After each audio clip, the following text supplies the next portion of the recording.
السلام عليكم ورحمة الله وبركاته. أهلا وسهلا بكم، صباح الخير. البيك يا جماعة فتح عندنا هنا في مدينة الخبر في السعودية. طبعا هو فتح من فترة بس أنا ما جربتوش، دايما يكون زحمة، ولكن دلوقتي الصبح والجو فاضي ورايق كده. واللي الناس ما تعرفوش إن البيك عنده منيو فطار مميز جدا، فعشان كده أنا عايز أدخل فرع البيك أطلب فطار.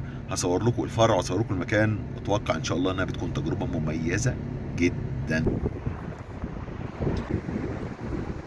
ده فرع البيك يا جماعه، وموجود هنا في منطقه العزيزيه في الخبر. منطقه جدا من المناطق الراقيه والجميله في الخبر، بعيد شويه عن قلب الخبر، ولكن مكان مميز بصراحه. زي ما انتم شايفين البيك اللوجو بتاعه الجديد ده البيك. طبعا هو بدري بس اتوقع اكيد هتلاقوا ناس برضو جوه يعني. خلينا نشوف، هنحاول ان احنا نصور.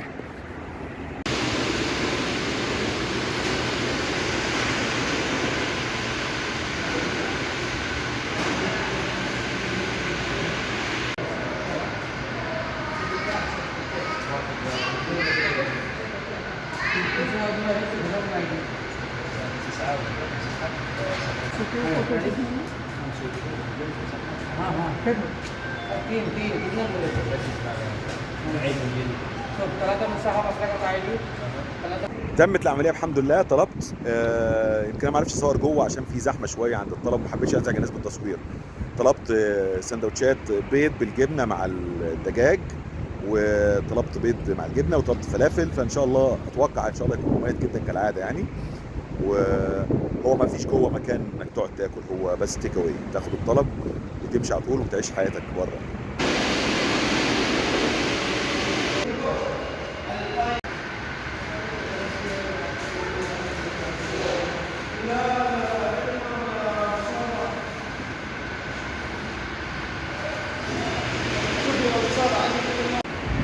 ده الطلب بتاعي اللي انا طلبته. وزي ما انتم شايفين المكان جدا مرتب وجميل ونظيف وعلى احسن صوره ما شاء الله. حاجه جميله ومشرفه جدا انك تلاقي مطعم عندنا هنا في دولنا العربيه بالشكل والجمال اللي انتم شايفينه ده. شيء جدا جدا يشرف بصراحه. ننتظر بقى دورنا، وننتظر بقى ان شاء الله فطارات قبلي، ونشوف هنا بقول لك اهوت. شوف رقمك وصل لفين. انا رقم 38 وهو دلوقتي في 35. ما اعرفش بقى هيطلع في ميعاده ولا هيتاخر. هو اصلا الكاشير قال لي تلت ساعه 20 دقيقه، فاحنا هنشوف الطلب فعلا هياخد 20 دقيقه ولا هيحصل تاخير، ونشوف كده الدنيا بالنسبه لهم تمام ولا مجرد كلام في الهوا يعني.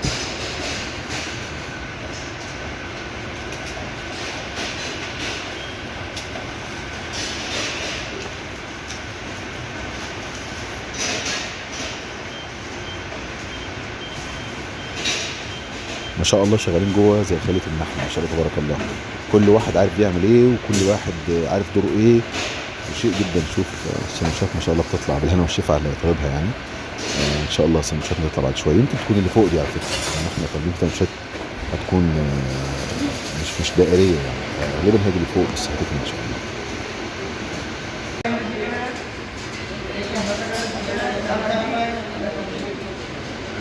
الطلب بتاعي مطول واضح. على فكرة هي الوجبات التانية موجودة اللي بتتقدم، بس أنا حبيت أطلب فطار يعني. موجود المسحب والبروستد والجمبري والحاجات دي. طلبي 38 وصل ل 44 ولسه طلبي ما جاش. ده بياخد وقت. السندوتشات دي شوية مش بتبقى معمولة على طول باستمرار. هما بيبقوا مجهزين كميات من الحاجات اللي بتطلب أكتر. المسحب والجمبري بتاخد على طول. الحاجات اللي بتطلب بشكل منفصل دي بتاخد وقت أكتر. كم باجي؟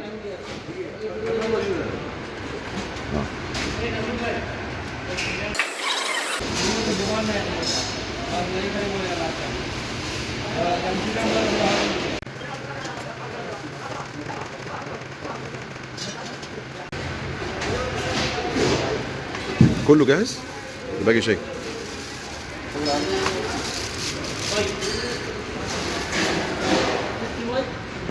اخيرا اخيرا الطلب جاهز بعد حوالي 20 دقيقه بالظبط زي ما قال فعلا يعني. راجل صدق في كلامه. الان ننطلق بقى يعني. لا تنتظروا ان اصور الاكل يعني. انا هصور لكم هو زي ما انتم شايفين كده ده الطلب. هوريكم الباكجينج، بس الاكل بقى خليها دي حاجه خاصه. خلينا نشوف كده اهو. ده سندوتش البيض مع الجبنه، زي ما شايفين الباكجينج جدا مميز. السندوتش جوه ما شاء الله، وهو زيه تقريبا نفس الشكل، سندوتش البيض مع الدجاج والجبنه. طبعا يا جماعه الموضوع منظم جدا زي ما انتم شايفين. هو هنا حاطط لك ان ده سندوتش اللي هو البيض مع الجبنه، ولو حرق طبعا بيضغط لك هنا. والسندوتش التاني اللي هو دجاج مع بيض مع جبنه بتلاقي عامل لك عليه علامه برضو، بحيث ان انت ما ترجعش ان انت تقعد بقى تفتح كل سندوتش ويا جماعه مين طالب مش عارف ايه ومين طالب مش عارف ايه. لا، الدنيا منظمه بحيث ان انت من بره تعرف كل واحد طالب ايه، وما نقعدش نتخانق مع بعضينا في الاخر. شيء جدا مميز يعني بصراحه. وده سندوتش الفلافل. ده سندوتش فلافل برضو، الباكجينج جدا مميز. اقطع هنا عشان تفتح من هنا بالظبط وعرفت تفتح منين عشان اللغوصه والحاجات كده. ده سندوتش الفلافل برضو من السندوتشات المميزه الموجوده عند البيك. طبعا الناس عارفه ان البيك بروستد ودجاج وحاجات زي كده، ولكن هي الحاجات طبعا موجوده دلوقتي كمان على فكره، ولكن انا حبيت ان انا طالما هو وقت فطار اطلب فطار يعني. طبعا كمان يا جماعه حاطين لكم المناديل ديت علشان خاطر تنظف ايديك قبل الاكل. شيء جدا جدا مرتب وجميل، وعلى فكره يعني اسعاره بالنسبه مقارنه للمنافسين يعني حاجه جدا جدا مميزه بصراحه ما شاء الله، رائع. تجربه جدا، انا متاكد ان شاء الله ان هو الطعم هيكون جدا مميز. زي ما قلت لكم مش هنصور بقى الاكل نفسه، عمليه الاكل والالتهام يعني. طبعا عشان نحبس بقى يا جماعه بعد ما خلصنا لازم كده بقى ايه، ناخد شاي كرك من عند واحد من المميزين هنا وقت الشاي، تي تايم. شاي كرك عندهم مميز جدا. 2 كرك وسط سكر جليل و2 ميه بارد. اوكي، شكرا. ده حاجه جدا مميزه، كل الناس اللي في السعوديه عارفه او في الخليج عارفه شاي الكرك. طبعا حاجه جدا جدا رائعه يعني.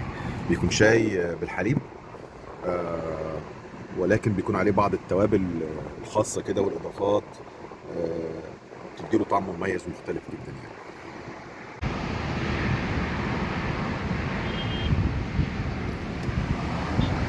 ادي الشاي جاي اهوت، وبكتبه لك لغايه ما شاء الله العربيه خدمه مميزه يعني ان شاء الله. عادي صور؟ عادي في صوره ما في مشكل؟ ما في مشكل. اوكي؟ شكرا. شبكه فيه؟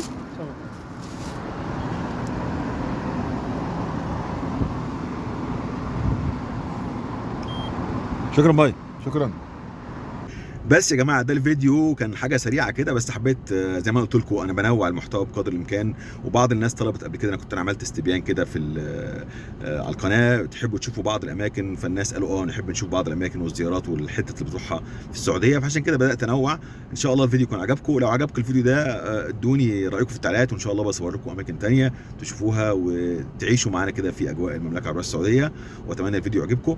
دوسوا لايك، واللي ما اشتركش يشترك في القناه، وان شاء الله باذن الله نقدم لكم حاجه تعجبكم. السلام عليكم.